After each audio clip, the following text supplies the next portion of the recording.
حضرت مولا کائنات کا ایک اور حکمت آمیز جملہ سماعت کیجیے۔ آپ فرماتے ہیں زندگی گزارنے کا گر اور طریقہ، فرماتے ہیں عزم الخالق عندک یصغر المخلوق فی عینک۔ اگر تیری نظر میں خالق بڑا ہوگا تو پھر مخلوق چھوٹی ہو جائے گی۔ اگر اللہ کی عظمت کا تجھے لحاظ ہے کہ وہ بہت عظیم ہے تو پھر مخلوق کی پرواہ نہیں ہوگی۔ حضرت مولا کائنات رضی اللہ تعالیٰ عنہ فرماتے ہیں کہ ایک باندی کے ہاتھ کے اندر خنزیر کی انتڑیاں ہوں، میں دنیا کو اتنی نظر سے بھی نہیں دیکھتا۔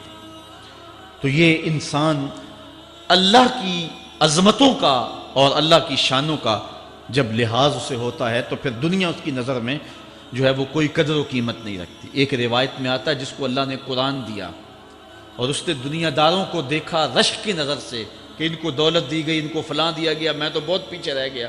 قد حقر ما آتاہ اللہ، اس نے اللہ کی عطا کو حقیر جانا۔ اور میاں انہیں دولت دی گئی ہے، رب نے تجھے اپنا قرآن عطا کیا، تو پھر جو ہے وہ تو حقیر تو نہیں ہے، تجھے تو اعلیٰ چیز عطا کر دی گئی ہے۔ تو جس نے اللہ کی عظمت اور خالق کی عظمت کا اقرار کیا پھر مخلوق اس کی نظر میں کوئی حیثیت نہیں رکھتی ہے۔ کن فی الفتنۃ کابن اللبون لا زہر فیرکب ولا درع فیحلب۔ جب فتنے دنیا پہ پھیل جائیں تو مولا کائنات نصیحت کرتے ہیں پھر زندگی کیسے گزارنی۔ یہ دور بھی فتنوں کا دور ہے۔ حضرت مولا کائنات فرماتے ہیں جب فتنے معاشرے میں پھیل جائیں تو پھر اونٹ کے 2 سالہ بچے کی طرح ہو جائے کہ اگر لوگ اس پہ سواری کرنا چاہیں تو وہ سواری کے قابل نہ ہو، اور لوگ اگر اس کا دودھ دونا چاہیں تو وہ دودھ نہ دے، یعنی وہ فتنے کو کسی طرح سے بھی تقویت نہ دے، اس طرح کا ہو جائے جس طرح اونٹنی کا 2 سال کا بچہ ہوتا ہے۔ حضرت مولا کائنات فرماتے ہیں من حاسب نفسہ رابحہ ومن غفل عنہا خاسرہ ومن خاف آمنہ ومن اعتبر ابصر ومن ابصر فہم ومن فہم عالم۔ فرماتے ہیں کہ جس نے اپنے نفس کا محاسبہ کیا اس نے نجات پا لی، اور جو اپنے نفس کے محاسبے سے غافل رہ گیا اس نے خسارے کا سودا کیا۔ جو اللہ سے ڈرا وہ امن پا گیا، اور جس نے زندگی سے عبرت حاصل کی اس کی آنکھوں میں روشنی آ گئی، بصیرت کا اسے نور مل گیا، اور جسے بصیرت کا نور مل گیا وہ فہم و فراست کی دولت سے مالا مال ہو گیا۔ ومن فہم عالم، اور جس کو فہم مل گیا وہی شخص عالم بن گیا۔ مختلف سیغے یاد کرنے سے عالم نہیں بنتا، فہم و فراست کا نور اگر مل جائے تو یہ ہے علم کا جمال، آخرت کی فکر رکھنے والا عالم۔ بلکہ مولا کائنات فرماتے ہیں العلم علمان مطبوع و مسموع۔ علم 2 علم ہے، ایک وہ ہے جو من میں راسخ ہو اور ایک وہ ہے جو کانوں تک رہتا ہے۔ فرماتے ہیں ولا ينفع المسموع اذا لم يكن المطبوع۔ جو سنا ہوا علم نفع نہیں دیتا جب تک وہ من میں اتر نہ جائے اور باطن کے اندر روشنی نہ کر دے۔ حضرت مولا کائنات کی ایک اور نصیحت ذرا غور سے سنیے۔ فرمایا تمہارے سامنے نیکوکار اور بدکار برابر نہ ہو، کہ نیک بھی جو ہے وہ اسی انداز میں ہو اور برا بھی، اس کا سلوک بھی تمہارا ایک جیسا ہی ہو۔ ایسا کرنے سے نیکوں کی ہمت پست ہو جائے گی اور خطاکار اور بھی شوخ ہو جائیں گے۔ ہر آدمی کو وہ مقام دینا چاہیے جس کا وہ اپنے عمل کے اعتبار سے مستحق ہے۔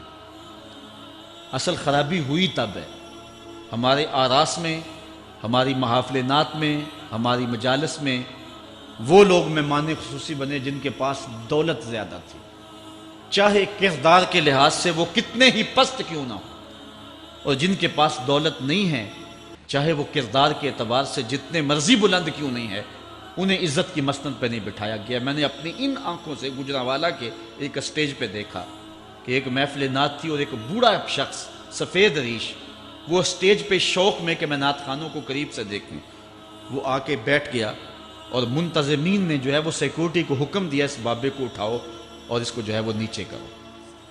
یعنی لوگوں کی قدر و منزلت ان کے دولت کے قد کے مطابق کی جاتی۔ جو کل شراب خانے میں مہمان خصوصی تھا آج وہ محفل نعت میں مہمان خصوصی ہے۔ جو جتنا بڑا ڈاکو ہے اتنا ہی بڑا جو ہے وہ عزت پاتا ہے۔ کیوں؟ دین میں تو عزت ان کو ہونی چاہیے جو دیندار، ان اکرمکم عند اللہ اتقاکم، جو سب سے زیادہ متقی ہوگا اللہ کے نزدیک وہی عزت والا ہوگا۔ تو ایک بندے کو دنیا میں بھی عزت ہے، اور مصلی اور محراب اور جو ہے وہ عرس اور پیر خانے میں بھی اس کو عزت ہے، تو پھر یہ حوصلہ شکنی ہے تقوی والوں کی۔ حضرت مولا کائنات فرماتے ہیں اور خطا کار اور بھی شوق ہو جائے گا۔